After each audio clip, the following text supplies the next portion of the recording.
తాకట్లో ఉన్న మీ బంగారాన్ని విడిపించి ఆ రోజు ఆన్లైన్ రేటుకి కొంటాం. Sharma gold company.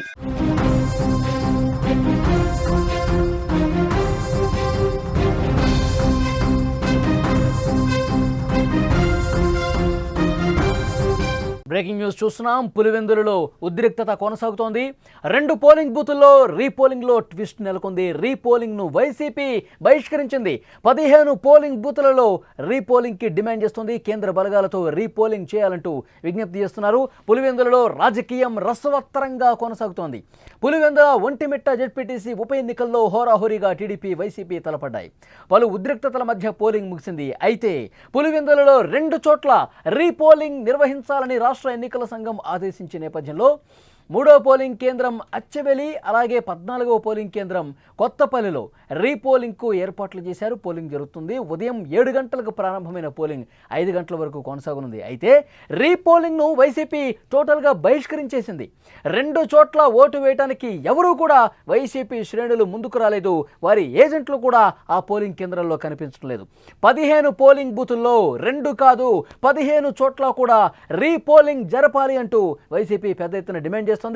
అది కూడా కేంద్ర బలగాలను భారీగా మోహరించి రీపోలింగ్ చేయాలని కోరుతోంది వైసీపీ.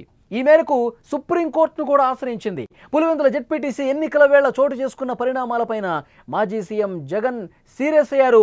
ముఖ్యమంత్రి చంద్రబాబే లక్ష్యంగా ఆయన విమర్శలు స్టార్ట్ చేశారు.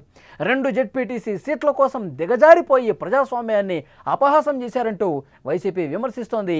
బ్లాక్ డేగా అభివర్ణిస్తూ వాళ్ళు నిరసన కార్యక్రమాలు కూడా చేస్తున్నారు.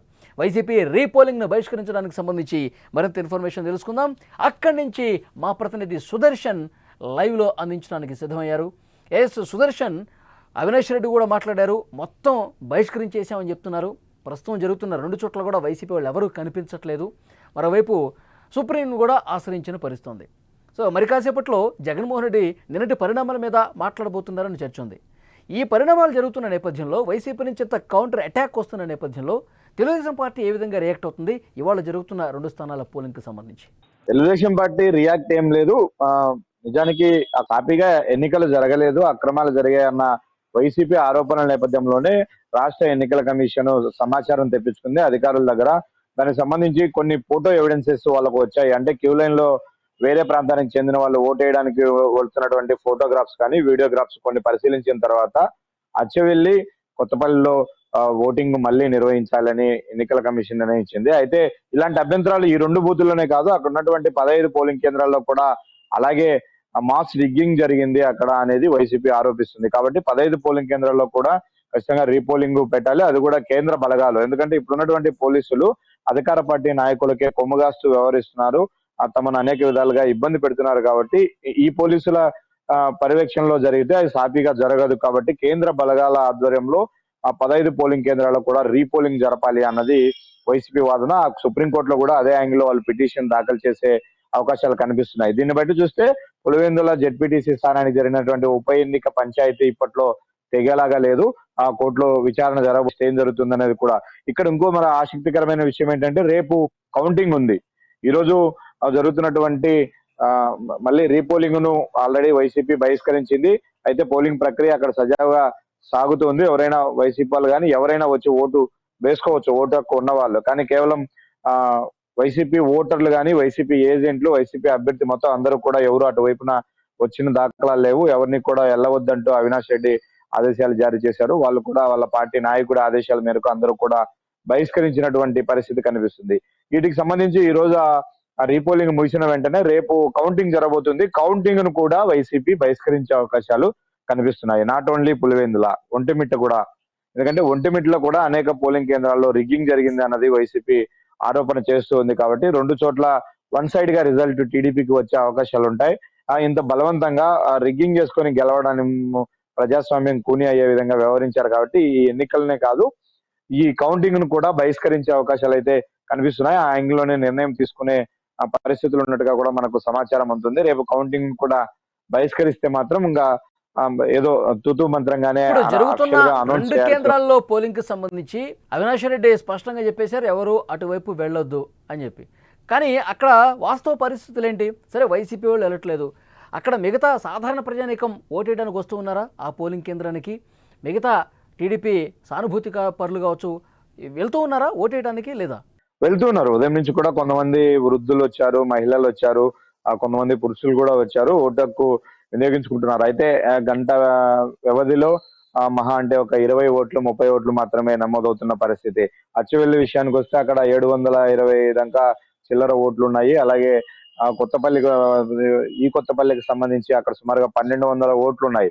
ఆ ఓట్లతో కంపారిజన్ చేస్తే ఇప్పటి వరకు వచ్చినటువంటి ఓట్లు చాలా తక్కువ. అందులో ఎక్కువ టీడీపీ సింపథైజర్స్ కానీ, న్యూట్రల్ గా ఉండేవాళ్ళు కానీ, అంటే మేము ప్రజాస్వామ్యబద్ధంగా ఓటు హక్కు వినియోగించుకోవాలి అని ఎవరైతే కోరుకుంటూ ఉన్నారో వాళ్ళందరూ కూడా ఆ ఓటు హక్కు వేయడానికి, ఓటు వినియోగించుకోవడానికి వస్తున్నారు. నిన్న చాలా మంది ఏర్పడినటువంటి పరిస్థితుల కారణంగా మేము రాలేకపోయారని కొంతమంది ఆరోపణ. కొంతమంది మా స్లిప్పులను అధికార పార్టీ వాళ్ళు లాక్కున్నారు కాబట్టి మేము ఓటు వేయలేకపోయామని కొంతమంది బాధపడ్డారు. వాళ్ళందరూ కూడా వస్తున్నారు. అయితే ఇందులో ఆల్రెడీ పూర్తి స్థాయిలో మిగిలిన 15లో ఈ 2 మినహాయిస్తే మిగిలిన 13లో కూడా రిగ్గింగ్ జరిగింది. అక్కడ టీడీపీకే ఖచ్చితంగా మెజారిటీ వచ్చే అవకాశాలు ఉంటది కాబట్టి ఈ రెండిటిలో మనం వెళ్ళి ఓట్లు వేసినా కూడా ఖచ్చితంగా ఆ ఓటమే మనకు వస్తుంది తప్ప గెలుపు రాదు. కాబట్టి ఇదేదో మేము రీపోలింగ్ పెట్టాము, ఎలక్షన్ కంప్లైంట్ వచ్చిన దగ్గర కూడా మేము రెక్టిఫై చేశామని చెప్పుకోవడం కోసమే టీడీపీ ఈ విధంగా చేస్తుంది. ఆ ట్రాప్ లో మనం పడాల్సినటువంటి అవసరం లేదు. ఇది టీడీపీ చేస్తున్నటువంటి జిమ్ముక్ ఎలక్షన్ కమిషన్ తో కలిసి. కాబట్టి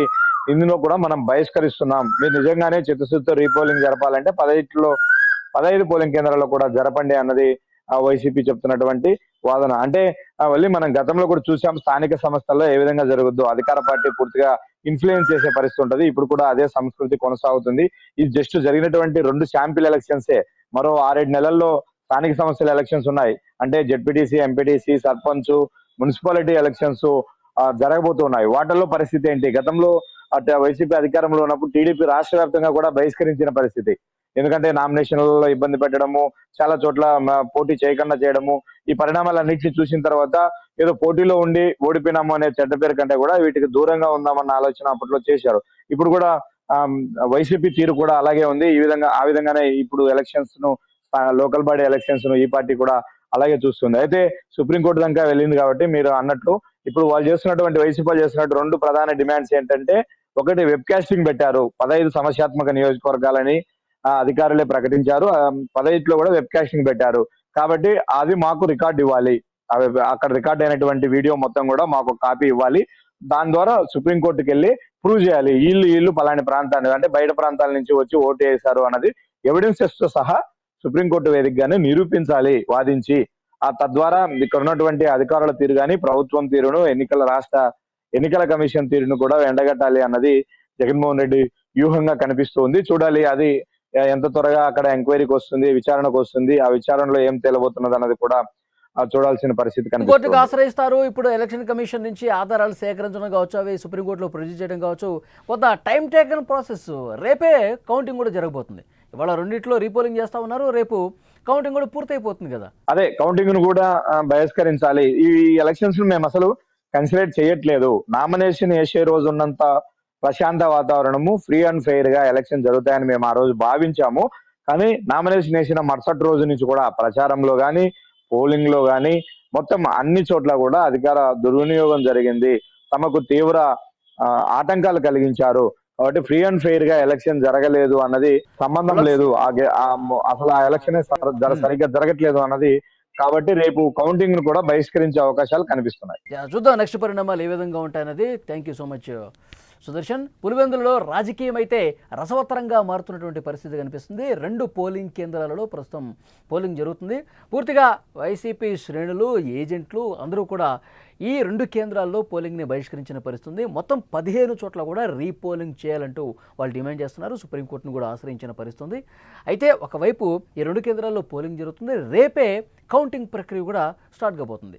సో ఈ నేపథ్యంలో ఎంతవరకు వైసీపీ చేస్తున్న డిమాండ్కి సానుకూలమైనటువంటి పరిస్థితి ఉంటుంది, సుప్రీం ఎంతవరకు వైసీపీకి అనుకూలమైనటువంటి తీర్పు వస్తున్నది కూడా చూడాల్సిన అవసరం కనిపిస్తుంది. సో ఓవరాల్గా చూస్తే నిన్న జరిగినటువంటి ఉద్రిక్తతల నేపథ్యంలో తెలుగుదేశం పార్టీ ఏం చెప్తోంది, 30 సంవత్సరాలు సంవత్సరాల్లో ఫస్ట్ టైం ఇక్కడ పోలింగ్ జరుగుతోంది. 30 సంవత్సరాల్లో ఏకపక్షంగా వాళ్ళు ఏకగ్రీవాలు చేసుకున్న పరిస్థితి. కానీ చాలామందికి అక్కడ పోటీ చేయాలంటుంటుంది, కానీ భయపెట్టో ఇంకొకటి చేసో ఇక్కడ ఏకగ్రీవాలు చేసుకున్నారు. కానీ కూటమి ప్రభుత్వం వచ్చిన తర్వాత ప్రజాస్వామ్య పద్ధతులు ఇక్కడ పోలింగ్ నిర్వహిస్తోంది. 11 మంది అభ్యర్థులు ఆ స్థానానికి పోటీ పడుతున్నారంటే అందులో ఇండిపెండెంట్లు కూడా ఉన్నారు. సో డెఫినెట్గా ఇలాంటి ప్రజాస్వామ్య విధానంలో పోలింగ్ జరగాలి. అక్కడ ఎలాంటి శాంతి భద్రతలకు విఘాతం లేకుండా పోలీసు బందోబస్తు మధ్య ఏర్పాటు చేసినప్పటికీ అక్కడ వైసీపీ శ్రేణులకి తాము అనుకున్నట్లుగా పోలింగ్ జరగకపోయేసరికి, పూర్తిగా తమకు వ్యతిరేకంగా అక్కడ పరిస్థితులు కనిపించేసరికి ఇక్కడ రిగ్గింగ్ జరిగిందనో లేకపోతే ఇంకొకటి జరిగిందనో పూర్తిగా ఎన్నికల్ని బహిష్కరించే ఆలోచన చేస్తూ ఉన్నారంటూ తెలుగుదేశం పార్టీ కూడా కౌంటర్ ఇస్తున్న పరిస్థితుంది. సో చూద్దాం నెక్స్ట్ పరిణామాలు ఏ విధంగా ఉంటుంది. 2 స్థానాల్లో పోలింగ్ ప్రశాంతంగా జరుగుతుంది. వైసీపీ బైకాట్ చేసినప్పటికీ కొంతమంది వస్తూ ఉన్నారు, తమ ఓటు హక్కును వినియోగించుకుంటూ ఉన్నారు. మరి సుప్రీంకోర్టుకి వైసీపీ వెళ్ళే నేపథ్యంలో ఏం జరగబోతున్నది కూడా చూడాలి.